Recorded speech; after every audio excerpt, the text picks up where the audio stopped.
Байқайсыздар ма, біздің өміріміздің ритмі өте қатты мына жоғарылап бара жатыр. Өткенде Артықбек деген ағаммен кездескенде бір қызық нәрсе айтты. Қазір әлемде жанып кету деген тенденция, осындай процесс жүріп жатыр екен.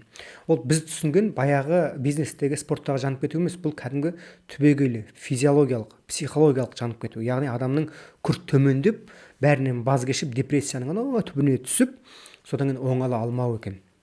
Неден?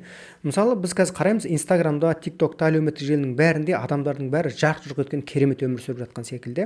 Ақша көп, саяхатқа шығады, біреу-бірімен кездеседі, бизнес пландар, ғажап дүние өмір. Ал сен ғана үйде жатырсың, ешқандай шаруаң жүрмей жатыр, ақша жоқ деген секілді, осындай не істемесең де кері кеткен бір дүние секілді елестеп солай көрініп тұр көз алдыңызға. Бұл енді иллюзия ғой, былайша айтқанда. Міне осындайға ұрынбас үшін адам не істейді?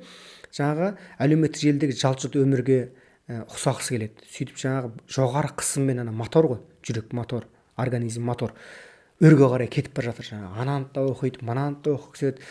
Бір сәтте жаңағы блогер болғысы келеді, бір сәтте саяхатқа шыққысы келеді, бір сәтте кондитер болғысы келеді, бизнесмен болғысы келеді, кафе ашқысы келеді.